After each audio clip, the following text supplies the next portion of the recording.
हर खबर पर होगी आपकी पकड़। डाउनलोड कीजिए एबीपी लाइव ऐप।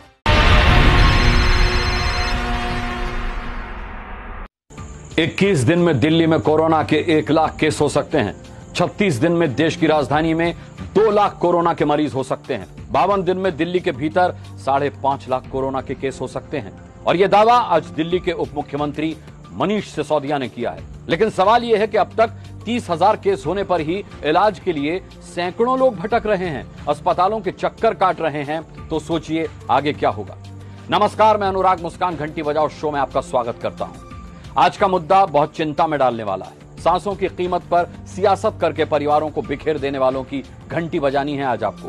पहली कहानी आदित्य, निहारिका, वीरेंद्र नेकिया और उनकी पत्नी की। दिल्ली का एक परिवार जिसका सहारा लचर स्वास्थ्य व्यवस्था ने छीनकर 3 राज्यों के 3 शहरों में बिखेर दिया है। 31 जुलाई तक करीब 5.5 लाख केस पहुंच जाएंगे दिल्ली में। 30,000 केस ही हैं, तो कौन सा इलाज दे दिया सरकार? कल सुबह 4 बजे मेरे फादर की डेथ हो गई। सब कुछ खत्म, मेरे पास कोई नहीं है। मेरे फादर मेरे से दिन नहीं गए सिर्फ इसलिए क्योंकि गवर्नमेंट ने, डॉक्टर्स ने हमें प्रॉपर मेडिकेशन नहीं मिला। 31 जुलाई तक 80,000 बेड्स की आवश्यकता होगी। अगर अभी बेड हैं, तो फिर क्यों दिल्ली में एक परिवार बिखर गया? 7th of June at 4 he died. So just because of Delhi government is not with us. घर में पापा जब दिल्ली के मरीज, दिल्ली की जनता, दिल्ली का नागरिक करने वाले दिल्ली के मुख्यमंत्री अरविंद केजरीवाल, क्या आप में हिम्मत है कि एक मेडिकल स्टूडेंट और दिल्ली के निवासी आदित्य नेकिया से आप आंख मिला सकें?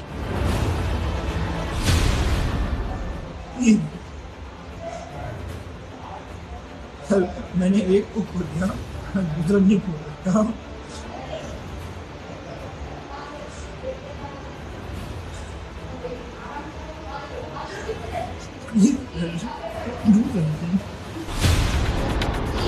मोबाइल के सामने अपने दर्द को समेटकर बताता एक बेटा, सिस्टम की लापरवाही में पिता को खो देने वाला भविष्य का एक डॉक्टर, अपनी बात दुनिया के सामने लाने से पहले परिवार के बिखर जाने के कारण टूट जाता भारत का एक नौजवान, देश की राजधानी में स्वास्थ्य व्यवस्था संभालने वाले हर चेहरे की कातिल नाकामी का सबूत देता है। हमें किसी ने भी ऑक्सीजन सपोर्ट तक नहीं दिया। हमें किसी ने कुछ नहीं कहा दिल्ली में।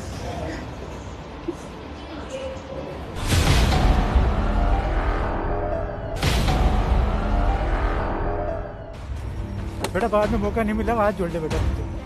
सपोर्ट किसी ने नहीं किया, तभी तो देश की राजधानी दिल्ली के निवासी वीरेंद्र नेकिया दिल्ली से 760 किलोमीटर दूर भोपाल में दम तोड़ देते हैं। काले रंग के बैग में लिपटा हुआ शव वीरेंद्र नेकिया का है और सामने नीले रंग की पीपीई किट पहने खड़ा है पापा के सपने के लिए डॉक्टर बनने की पढ़ाई करता बेटा आदित्य। बेटा बाद में मौका नहीं मिला, हाथ जोड़ दे बेटा। हाथ जोड़ ले बेटा, हाथ जोड़ ले बेटा, है ना। पापा वीरेंद्र के गले लगने वाला बेटा आदित्य 7 जून की सुबह चिता की लकड़ियों पर रखे पिता के शव को छू भी नहीं पाया। हाथ जोड़ ले बेटा, हाथ जोड़ ले बेटा, है ना।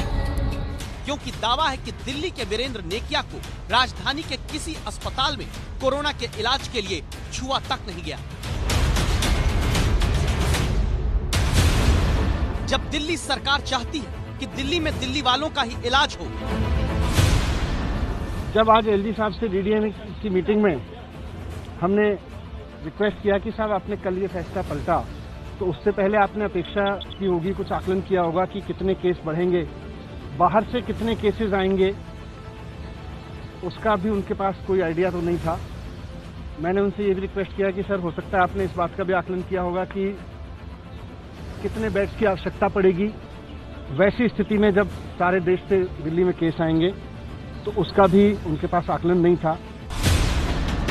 तब दिल्ली के मयूर विहार के इसी घर में रहने वाले वीरेंद्र नेकिया का परिवार टूट गया है। घर के मुखिया वीरेंद्र नेकिया ने भोपाल में दम तोड़ा। बेटा आदित्य नेकिया भोपाल में क्वारंटीन है, मां यूपी में नोएडा के अस्पताल में भर्ती है, बहन निहारिका दिल्ली के मयूर विहार में घर में अकेले क्वारंटीन की गई हैं। 3 राज्यों के 3 शहरों में बिखरे इस परिवार का जिम्मेदार कौन है? कहानी शुरू होती है जब दिल्ली के इस हंसते खेलते परिवार में कोरोना की दस्तक वीरेंद्र नेकिया में बुखार के लक्षण के साथ आई। वीरेंद्र पहले स्थानीय सरकारी क्लिनिक पर गए, दवाई लेकर भेज दिया गया। हालत बिगड़ने लगी तो आनंद विहार की ईएसआई अस्पताल पहुंचे और फिर 4 से 5 दिन तक वीरेंद्र नेकिया को 102 डिग्री बुखार में राजधानी के सरकारी अस्पतालों ने चक्कर कटवाना शुरू किया। और जब आनंद विहार गए तो वहाँ पे डॉक्टर्स ने बोला सर आपको पूरे कोविड सिम्टम्स हैं, आप प्लीज टेस्ट करवाएं। इसी हॉस्पिटल रेफर किए गए, GTB Dilshad Garden, Rajiv Gandhi super speciality hospital Dilshad Garden और आरएमएल हॉस्पिटल कनॉट प्लेस। पापा ने पूरी हिम्मत की, 102.5 के बुखार में उन्होंने गाड़ी चलाई।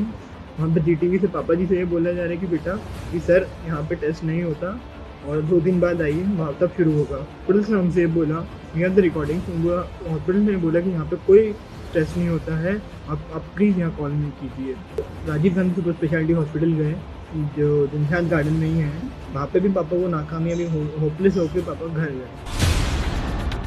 5 दिन हो चुके थे। वीरेंद्र नेकिया को सांस लेने में दिक्कत होने लगी थी।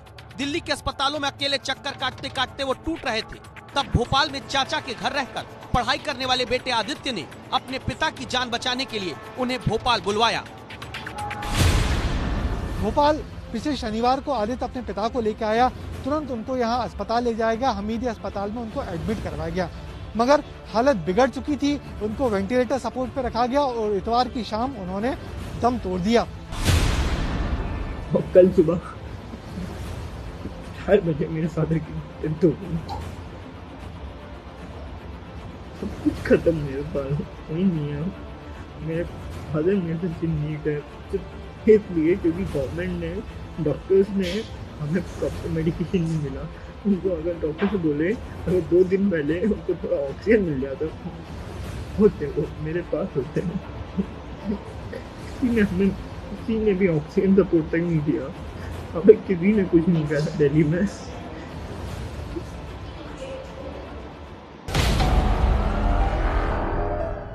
दिल्ली में 83 कोविड अस्पताल हैं। कितने? 83। और दावा यह है कि 50% से कम बेड अभी खाली हैं। हर 10 लाख की आबादी पर करीब 1,500 कोरोना संक्रमित दिल्ली में लगातार मिल रहे हैं, जो देश में कहीं के भी मुकाबले सबसे ज्यादा हैं। लेकिन इन हालात से निपटने की तैयारी लॉकडाउन के 2 महीने में सरकार नहीं कर पाई। की होती तो दिल्ली के वीरेंद्र नेकिया के परिवार को बिखरना नहीं पड़ता।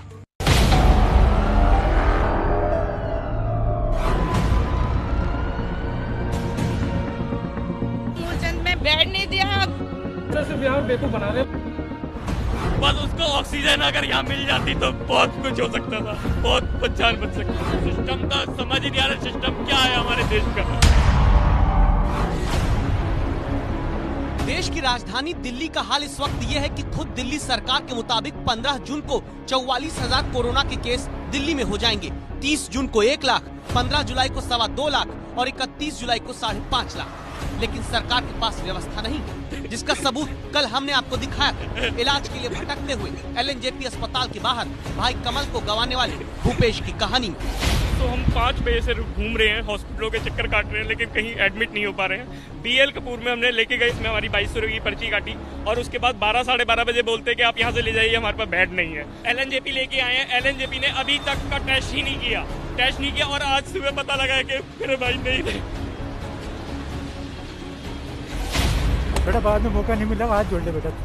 ठीक इसी तरह आदित्य के पिता भी दिल्ली के अस्पतालों में एक कोरोना टेस्ट के लिए भटकते रहे और इलाज के लिए भोपाल तक दौड़कर जाने के बावजूद बच नहीं पाए। दूर से हाथ जोड़ ले बेटा, थोड़ा हाथ जोड़ ले बेटा, है ना। ये रिक्वेस्ट है मेरी तरफ से कि जो इधर हुआ है, जो अब हुआ है, अब ना हो पाना। अब सब दिल्ली में ऐसा क्यों हो रहा है कि कोई भी डॉक्टर देखने को रेडी नहीं है। सब डॉक्टर से रिक्वेस्ट है, प्लीज किसी ऐसा मत कीजिए। मैं बस ये चाहूँगा जो मेरे फादर के साथ हो वो किसी और के साथ नहीं होना चाहिए। आदित्य और उसके चाचा ने पूरे वक्त उसके पिता वीरेंद्र के साथ गुजारा था, स्ट्रेचर पे ले गए थे, उनका फ्यूनरल किया था, तो इसके चलते दोनों को क्वारंटाइन किया गया है और आदित्य नेकिया अपने चाचा के साथ इसी चिराई अस्पताल के क्वारंटाइन सेंटर में यहाँ पे क्वारंटाइन कर रहा है।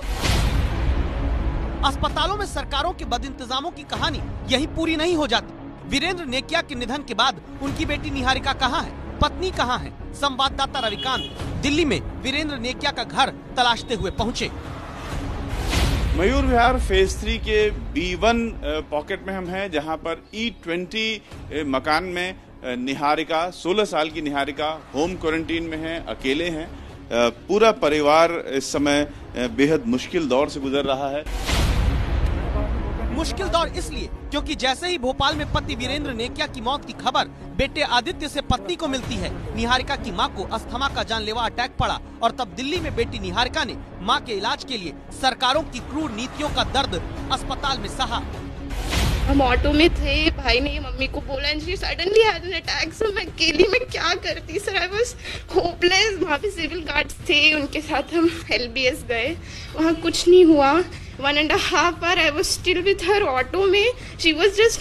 I was just hoping कि वो अपना ब्रेथ ना छोड़े। I always gave her calm। किसी ने कुछ नहीं किया। इमरजेंसी के सामने थे हम, कोई बाहर नहीं आया सर। मैंने इतना ब्लीड किया, मैं इमरजेंसी में लेके गई सर। देवर लाइक कि कोरोना हो सकता है, इन्होंने टच नहीं किया सर। इतना क्रूरलिटी।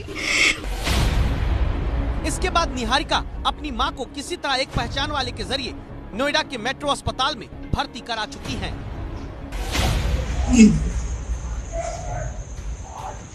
सर मैंने एक को खो दिया, दूसरा नहीं खो सकता।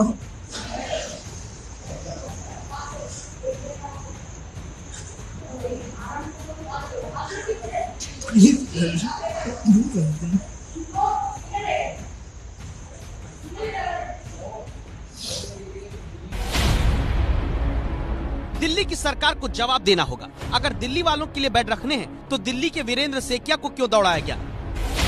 क्या अपनी नाकामी को दूसरे राज्यों के मरीजों के नाम पर छिपाना चाहती है सरकार?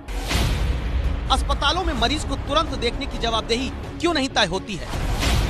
क्या दिल्ली में ऑक्सीजन और वेंटिलेटर के भी पर्याप्त इंतजाम नहीं हैं? दिल्ली के मुख्यमंत्री अरविंद केजरीवाल को गले में खराश कल हुई। आज कोरोना का टेस्ट हुआ और आज ही रिपोर्ट भी आ गई। मुख्यमंत्री को कोरोना संक्रमित नहीं पाया गया, लेकिन दिल्ली की जनता के इलाज की चिंता में दूसरे राज्यों के मरीजों का इलाज रोकने की वकालत करने वाली सरकार अब ये रिपोर्ट देखे जो बताती है कि कोरोना से पिता को खोने वाला राजधानी का एक पूरा परिवार कोरोना के टेस्ट के लिए 7 दिन तक अस्पताल के चक्कर काटता रहा और अब भी काट रहा है। एक परिवार है जिसमें बेटियां हैं, जिसमें नवजात बच्चा है, जिसमें नौजवान है, जिसमें बुजुर्ग माँ है। दिल्ली में 10 लोगों का ये परिवार गुहार लगा रहा है सरकार से। सर्दी, खांसी, सांस लेने प्रॉब्लम, मेरी मदर को प्रॉब्लम हो रही है, मेरे ब्रदर को हो रही है प्रॉब्लम। हमारे घर में 5 महीने का छोटा बच्चा है, उसको भी आज खांसी हो रही है, हल्का बुखार हो रहा है। अब हमारी सरकार से गुजारिश है कि जो है हमारे घर के सभी सदस्यों का एक कोविड टेस्ट कराया जाए। कोरोना के संक्रमण से जूझती राजधानी में दिल्ली के विकासपुरी में रहने वाला साहनी परिवार स्वास्थ्य व्यवस्था के दावों को कटघरे में खड़ा करता है। क्यों? सुनिए। मेरे फादर हैं सूर्य नारायण साहनी, जिनकी कल डेथ हो चुकी है दीनदयाल हॉस्पिटल में। दीनदयाल हॉस्पिटल में हम गए थे टेस्ट करवाने के लिए, बट दीनदयाल वालों ने जो है टेस्ट करने से हमारा बिल्कुल मना कर दिया, जबकि हमारे घर में हर किसी को सिम्टम्स शो कर रहे थे, सर्दी, खांसी, जुकाम, बॉडी पेन, चेस्ट पेन। मेरे जो है मुझसे सांस लेने में प्रॉब्लम हो रही है। साहनी परिवार के 2 आरोप। पहला, कोरोना से पिता की मौत के बाद परिवार के दूसरे लोगों का टेस्ट तक अस्पताल करने को राजी नहीं हो रहे। दूसरा आरोप है कि पिता सूर्य नारायण का इलाज करने में अस्पतालों ने कोताही और लापरवाही की। मेरे फादर को जो है कफ में हल्का सा ब्लड आया था, देन हम वहाँ के लाइन में गए तो उन्होंने जो है एडमिट करने से पहले मना कर दिया। हम सबको जो है पैरासीटामोल, देन मल्टीविटामिन और एक कफ सिरप दे दिया और कहा इसी में आप सब ठीक हो जाएगा। बाद में दिल्ली के सरकारी अस्पताल DDU ने सूर्य नारायण साहनी को 4 घंटे में डिस्चार्ज कर दिया। अगले दिन सुबह सांस लेने में सूर्य नारायण साहनी को दिक्कत हुई। परिवार प्राइवेट अस्पताल लेकर दौड़ा, बेड नहीं मिला। फिर डीडीयू अस्पताल पहुंचा, जहां इलाज तो शुरू हुआ, लेकिन बाद में सूर्य नारायण साहनी की जान चली गई। आइसोलेशन वार्ड का ऐसा था हाल कि जिस वार्ड में मेरे फादर को रखा गया था, वहाँ 8 बेड लगे हुए थे। देन वहाँ पे जो है साथ में जो यूरिन जो है वहाँ फैला हुआ था, सफाई कुछ नहीं थी। देन जो हमने कहीं पर फिर भी जो है उन्होंने सफाई नहीं की। बद इंतजामी और लापरवाही के आरोपों पर डीडीयू अस्पताल का कहना है कि इलाज वक्त रहते दिया गया था। हालात बिगड़ने से सूर्य नारायण साहनी की मौत हुई। लेकिन सवाल अब ये है कि कोरोना से जिस शख्स की मौत हुई, उसके परिवार को कोरोना के लक्षण होने के बावजूद अब तक टेस्ट के लिए कोई अस्पताल क्यों राजी नहीं हो रहा, जिसके कारण अब यह परिवार अपनी जिंदगी को दांव पर लगाते हुए अस्पतालों के चक्कर काटने के लिए मजबूर हो चुका है। डीडीयू अस्पताल के ठीक सामने आप देख सकते हैं सूर्य नारायण साहनी का परिवार खड़ा है। वो सूर्य नारायण साहनी जिनकी रविवार को कोविड से इसी दीनदयाल उपाध्याय अस्पताल में मौत हो गई थी। परिवार वालों के बेहद गंभीर आरोप हैं कि उनको लेट एडमिट किया गया, डॉक्टर ने नेग्लिजेंस बरता और अब जो ये परिवार के लोग हैं परेशान है क्योंकि सभी को जो कोरोना है उसके सिम्टम है, खांसी है, जुखाम है, बुखार है। सूर्य नारायण साहनी के परिवार में 9 लोग और हैं जिनमें 5 महीने का छोटा बच्चा है, लेकिन अभी तक किसी ने कोई सुध नहीं ली है, न प्रशासन ने न एडमिनिस्ट्रेशन ने कि इन सबका कोविड टेस्ट कराएं।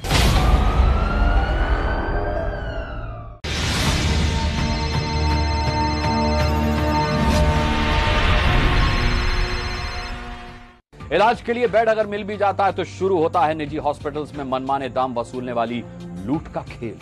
डॉक्टर जान जोखिम में डालकर इलाज करते हैं। सवाल डॉक्टर्स पर नहीं है, ना उन अस्पताल प्रबंधन पर है जिन्होंने कोरोना जैसी आपदा के वक्त को लूट का अवसर बनाना शुरू कर दिया है। ध्यान से रिपोर्ट देखिए और जोरदार घंटी बजाइए। समीर सिंह, जिनसे आरोप है कि दिल्ली के नामी गंगाराम अस्पताल ने कोरोना का इलाज शुरू करने के नाम पर 2.5 लाख रुपए एडवांस जमा करने को कहा। गंगाराम से मुझे फोन आया कि वहां पर मुझे बेड मिलने की पूरी संभावना है, लेकिन मुझे 5 लाख रुपए लेके आने होंगे, जिसमें से 2.5 लाख रुपए कैश लेके आने होंगे। रानी, जिनके पति अशोक का इलाज करने से पहले दिल्ली के मूलचंद अस्पताल ने 2 लाख रुपए हार्ड कैश जमा करने को कहा। सांस नहीं दी उन्होंने, बेड नहीं दिया है, इनके ये पैनल में तो कह रहे पैनल से भी पैसा कटेगा और 2 लाख तुम्हारे को देने पड़ेंगे।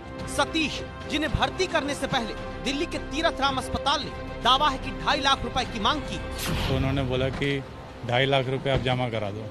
अब इतने पैसे तो मेरे पास थे नहीं जमा कराने के लिए। किसी भी बीमारी से बचाने के लिए मरीज का जब सबसे पहले इलाज शुरू किया जाना जरूरी है, तब निजी अस्पतालों की तरफ से इलाज से पहले एडवांस में लाखों रुपए मांगने के आरोप सामने आ रहे हैं। तभी दिल्ली के स्वास्थ्य मंत्री सत्येंद्र जैन से एबीपी न्यूज ने सीधे पूछा, ऐसा क्यों हो रहा है? क्या कैपिंग नहीं होनी चाहिए? हमने सभी प्राइवेट हॉस्पिटल से रेट मंगाए हैं और उन सभी की रेट्स को अभी पब्लिश किया जाएगा, उसको देखते हैं। मंत्री जी अभी निजी अस्पतालों की लूट रोकने के लिए उनसे रेट लिस्ट ही मंगवा रहे हैं, लेकिन लूट की ये छूट कैसे आम आदमी पर भारी पड़ रही है, इसका सबूत हम दिखाते हैं। ये दिल्ली के भलसवा के निवासी सतीश है। कुछ दिन पहले बुखार हुआ, तबीयत बिगड़ी। सतीश भर्ती होने के लिए आसपास के कई अस्पतालों में गए। आरोप है किसी अस्पताल ने कोरोना जांच रिपोर्ट लाए बिना भर्ती करने से मना किया। 3 जून को सिविल लाइंस इलाके का तीरथ राम अस्पताल सतीश को भर्ती करने के लिए तैयार हुआ। शर्त रखी 2.5 लाख रुपए एडवांस पेमेंट करना होगा। सतीश इतने पैसे नहीं जुटा पाए, तब दावा है कि 1 लाख रुपए एडवांस लेकर तीरथ राम अस्पताल ने सतीश को भर्ती किया। निमोनिया बताकर 5 दिन इलाज किया।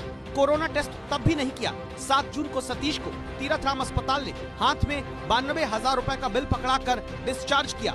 सतीश बिल देखकर हैरान थे, क्योंकि 92,000 में से 52,000 रुपए सिर्फ कोविड पीपीई किट के जोड़े गए।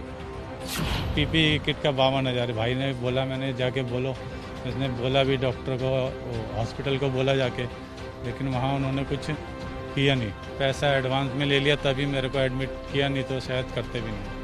कोविड पीपीई किट के नाम पर 52,000 रुपए अस्पताल में वसूलने के सतीश के आरोपों को लेकर संवाददाता वरुण जैन तीरथ राम अस्पताल पहुंचे। प्रबंधन से सवाल किया। हमें प्रॉपर प्रिकॉशंस लेने पड़ते हैं कोविड पेशेंट को हैंडल करने के।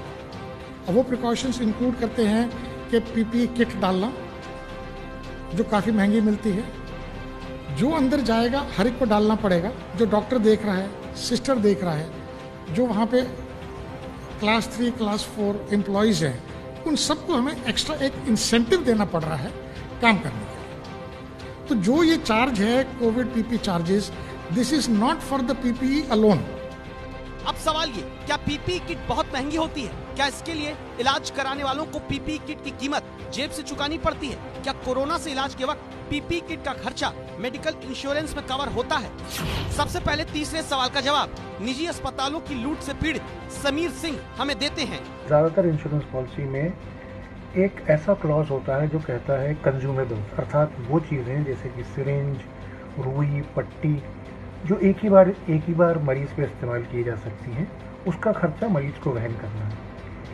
कोविड के केस में क्या है कि जो पीपीई किट हैं वो इंश्योरेंस कंपनीज ने कंज्यूमेबल्स के खाते में डाल दी और लगभग एक दिन पीपीई किट का खर्चा पर पेशेंट 8 से 10 हज़ार रुपये है। तो अगर आप 10 दिन आईसीयू में रहते हैं तो 80,000 रुपये तक आप सिर्फ पीपीई किट के दे रहे हैं।